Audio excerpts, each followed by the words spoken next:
मुझे थोड़ा सा अनुभव हुआ, लेकिन जाहिर है जो लोगों को सहना पड़ा, खालिद सैफी जैसे लोगों ने जिस काले दौर को देखा है और जिसका दर्द कब तक रहेगा और जिसकी शिकायत और तकलीफ कब तक रहेगी, ये कहना मुमकिन भी नहीं है।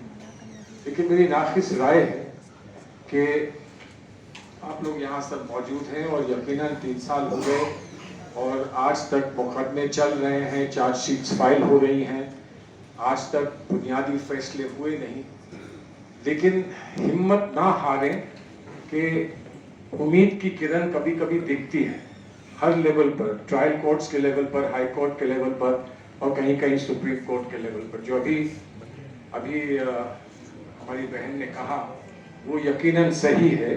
बहुत सवाल जहन में ये आते हैं कि फलां साहब तो चले गए सीधे सुप्रीम कोर्ट और वहाँ राहत मिल भी गई, और जो तकलीफ में था, जो बहुत शिद्दत की तकलीफ में था, उसके लिए कह दिया गया कि आपको मालूम नहीं कि आपको पहले हाई कोर्ट जाना होता है, आपको क्या मालूम नहीं कि आपको ट्रायल कोर्ट जाना होता है। ऐसा भी हुआ है, ऐसा नहीं कि हुआ नहीं। लेकिन मैं सिर्फ इतना कहना चाहता हूँ कि बहुत ज़्यादा उम्मीद आज है नहीं, हम लोग उम्मीद की तलाश में हैं। और मैं जानता हूँ कि आप राहुल गांधी साहब के साथ इतनी दूर तक पैदल चले और सिर्फ इसी बात को लेकर चले कि मुझे यहाँ एक उम्मीद दिख रही है और अगर इस उम्मीद में मैं कुछ इजाफा कर दूं तो शायद वो एक मुल्क के लिए बहुत बड़ी मेरी पेशकश होगी। तो वो उम्मीद की तलाश हम हर जगह करते हैं और यकीनन कोर्ट्स में भी, जुडिशरी में भी कभी कभी उम्मीद का चिराग दिखता है। कभी कभी ऐसी भी कोई बात होती है जो समझ में नहीं आती कि ऐसा क्यों हुआ। एक मैं आपको वाकया सुनाऊं जो हाई कोर्ट से डिवीजन बेंच ने एक फैसला किया था यूएपीए में हमारे 2 साथियों के लिए। और वो यूएपीए में उन्होंने बहुत तफसील से जाकर एनालाइज करके ये कहा था कि ये मुकदमा चल सकता है किसी और बात पर, आईपीसी पर ये मुकदमा चल सकता है, चले, लेकिन इसमें यूएपीए कैसे बनता है, इसमें टेररिस्ट एक्ट कैसे बनता है।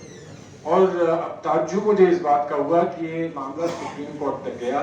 सुप्रीम कोर्ट ने जो इनिशियल हियरिंग होती है उसमें कहा कि इस पर हम तफसील से इसको सुनेंगे, उसमें कोई गलत बात नहीं, तफसील से आप सुनना चाहते हैं। लेकिन सुप्रीम कोर्ट ने ये भी कह दिया कि इस चीज को आगे किसी केस के लिए प्रेसिडेंट नहीं डील किया जाएगा। ये यूजुअली सुप्रीम कोर्ट या कोई भी कोर्ट ये जब फैसला सुनाता है तब कहता है कि हमने जो इस केस के जो हालात हैं उनको देखते हुए हमने ये फैसला सुनाया है, तो इस फैसले को प्रेसिडेंट ना इस्तेमाल किया जाए, ऐसा कहा जाता है अक्सर। लेकिन जिस वक्त वो केस एडमिट होता है उस वक्त ये कह देना, स्टे नहीं दिया लेकिन ये कह दिया कि इसको आप प्रेसिडेंट ट्रीट ना करें। तो मैं कोर्ट में बहस कर रहा था एक और मामले में यूएपीए के, तो मैंने ये कहा कि साहब मुझे अगर आप इजाज़त दें तो मैं एक बात कहूँ, आपने फैसला बहुत अच्छा सुनाया था लेकिन उस पर सुप्रीम कोर्ट ने कहा है कि इसको एज अ प्रेसिडेंट यूज मत करें। तो अब आप इसको प्रेसिडेंट तो यूज नहीं कर सकते, अब आप ये नहीं कह सकते हम पहले डिसाइड कर चुके हैं इसलिए हम इसमें भी यही फैसला लेते हैं। लेकिन मैं आपसे एक सवाल पूछ रहा हूँ, मेरी नाखिस ये राय है और उसमें मैं एक सवाल आपसे पूछना चाहता हूं कि प्रेसिडेंट नहीं है लेकिन कोर्ट ने ये क्या आपसे ये कहा है कि आप इस पर फिर से गौर ना करें। कोर्ट ने ये तो नहीं कहा कि इस पर मुख्तलिफ कुछ और गौर करें, कोर्ट ने ये नहीं कहा कि इस पर आप गौर ना करें, जो आपने पिछली दफा गौर किया था उस पर आप गौर ना करें। आप ये नहीं कह सकते हैं ऑटोमेटिकली कि ये प्रेसिडेंट नहीं है तो हम इसको नहीं टच करेंगे। लेकिन अगर फिर से वही सवाल आपके सामने आए और आप फिर से स्वतः फैसला करना चाहें कि इस सवाल पे तो मेरी राय यही है जो मैंने पहले रखी थी, बहरहाल पहले मेरी क्या राय थी उसको मैं इस्तेमाल नहीं कर सकता हूं, लेकिन इस वक्त मौजूदा मेरी राय ये है कि ये गलत है और इसको आप सुना दीजिए। तो मैंने एक हल्की सी मुस्कान देखी जज साहब के चेहरे पर कि उनको भी ये लगा होगा कि अब मैं इसका फैसला कैसे करूं। लेकिन सच्चाई क्या है? सच्चाई ये है कि हम एक जगह जब सीएए एनआरसी का प्रोटेस्ट चल रहा था तब मैंने ये देखा, और उसके बाद जब कोर्ट में मामले आए तब मैंने ये देखा हम लोग बहुत डिवाइडेड थे। बीजेपी को और हुकूमत को कुछ करने की जरूरत नहीं थी, हम बहुत डिवाइडेड थे कि इसमें कौन लड़ेगा, कौन बहस करेगा, ये मुकदमा किसके पास जाएगा, इनको कौन ले जाएगा। इनसे कहा कि अभी आप मुकदमा मत करिए, किसी से कहा कि अभी जो एक मुश्तरक एक स्ट्रैटेजी होनी चाहिए थी कि इन मुकदमों को हम कैसे लड़ेंगे, माफ करिएगा, हम वो नहीं स्ट्रैटेजी बना पाए। और हर एक ये सोचता रहा कि इसमें मैं कुछ कर लूं या वो कुछ कर लें, अगर ये कर लेंगे तो फिर फायदा कैसे होगा। और मुझे ये इजाजत दीजिए कि मैं एक बहुत तकलीफ वाली बात कह रहा हूं।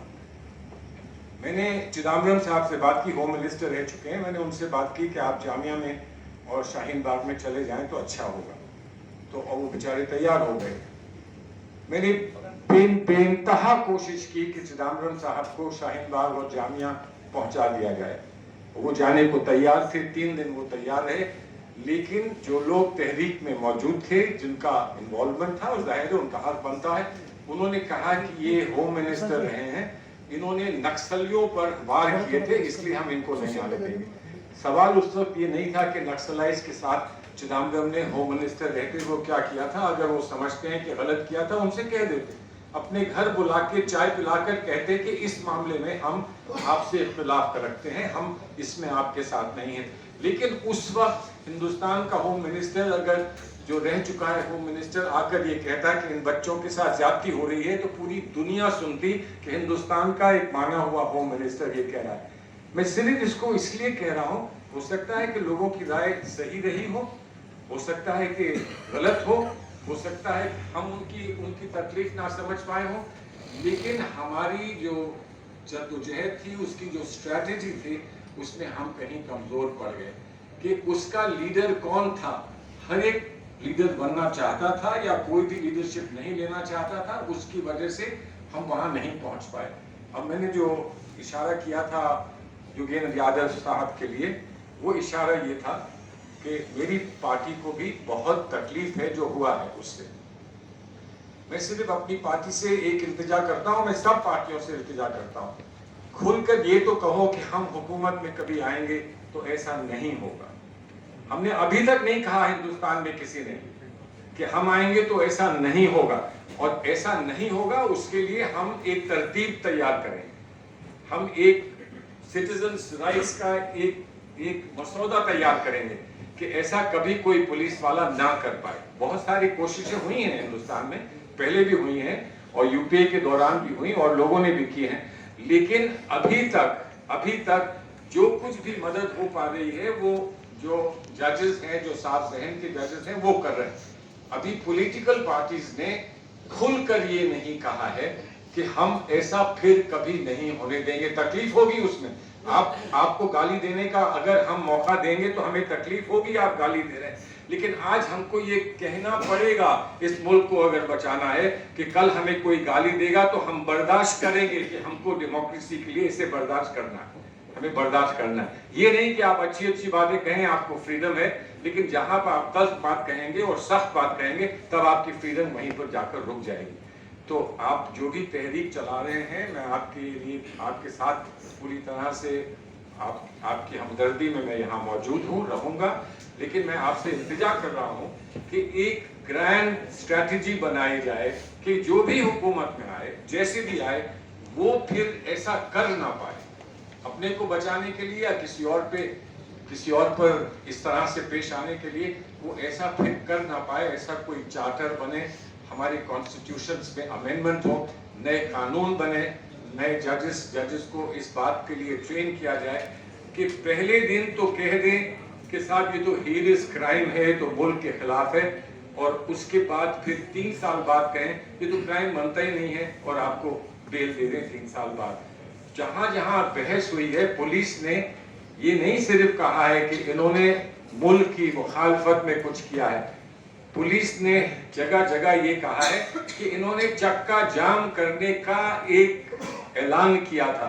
अब चक्का जाम भी अगर एक टेररिस्ट एक्ट हो गया है इस मुल्क में तो फिर क्या बचेगा। तो इसलिए इस पर मैं आप सभी, हमारे सारे पार्टी के लोग यहाँ मौजूद हैं, मैं आपसे इल्तिजा करूंगा और मैं प्रेस वालों से भी कि भाई आज हमारी बारी है, कल आपकी होगी और उसके बाद किसी और की होगी। ऐसा जब जुल्म होता है तो वो जुल्म रुकता नहीं है, उस जुल्म को एक नया विक्टिम रोज चाहिए होता है, उस खुराक के लिए वो कहीं भी जा सकता है।